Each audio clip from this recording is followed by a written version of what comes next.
G'day folks, welcome to this report of 1939 from this full campaign scenario of Dai Senso. The big story of this year was, I guess, the Japanese really pushed hard through Jiangsu.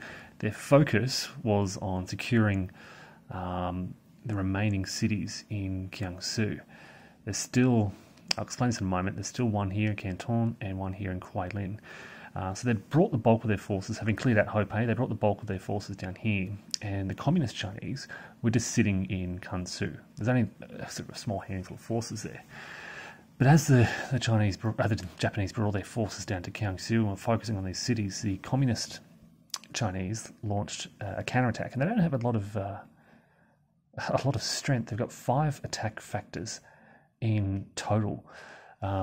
But they concentrate their efforts on some isolated Japanese defenders, eliminated some steps, and in the process forced the Japanese back and captured Taiwan and Kuei, just outside of Peiping. This is an important hex, so the Japanese have now had to, you can see, almost split their forces and kind of redirect their attention back up to the north. So 2 cities have fallen in the north. Having said that, they continue to push down the south. They've now isolated the last of this Yunnan force here. They're pushing against, this is the Sichuan forces in yellow, which have kind of pushed down to Jiangsu. There's a lot of politics going on in the background. The Western Britain, played Gandhi imprisoned to remove that quit India marker from their strategic warfare box. The Japanese are trying to play reinforcements. European limited war still hasn't happened.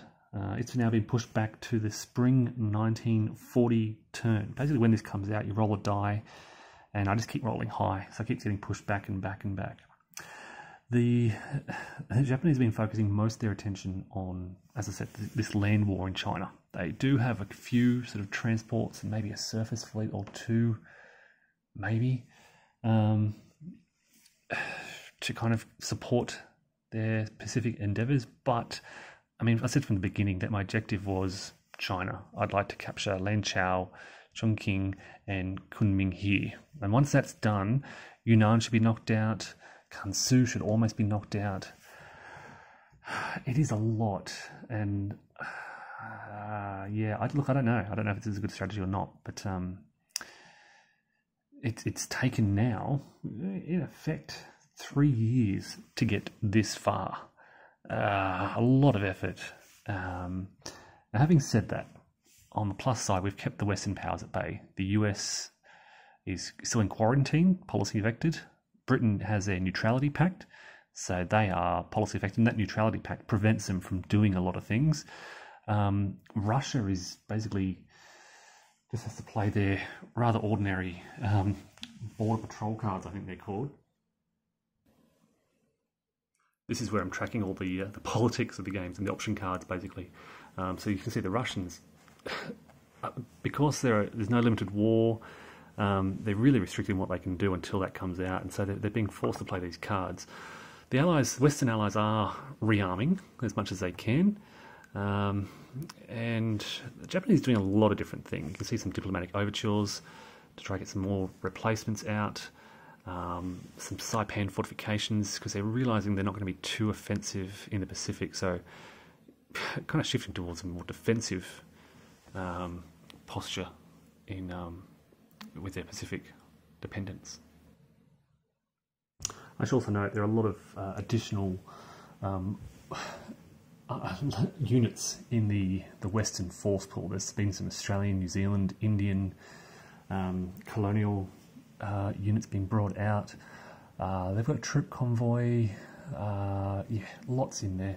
The Japanese do have a lot of troops. If I can just sort of pan up, you can see they do have a lot of potential for all these replacements. It's a bit of a mess at the moment, but they do have potential for more replacements to come out on the board.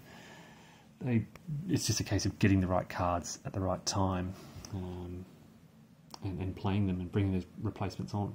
And of course they've got these logistics bases out here, which helps them bring these troops onto the board close to the action. So yeah, it is. The shot here shows China. This is where everything is happening. Down to the left here, Indochina is neutral. Xinjiang is still under Soviet influence. Tibet is no longer neutral. I think it was the Western powers who removed that, trying to get Tibet to join these Chinese forces. The Japanese do have a war production marker. They focus on their sort of economic plans and political plans, which helps them with the delay box, reduces their delay, which could be really handy down the track. And that brings us to the end of 1939, so just at the start of the November-December winter 1939 turn. As this sort of, I anticipate in the next couple of months the Japanese they should clear out Jiangsu, and they're starting a counterattack against those communist Chinese forces in Hopei. They also have some headquarters that they can bring on, so they may have to do that to help with that southern and northern drive. And yeah, I'll report back on that as soon as I can.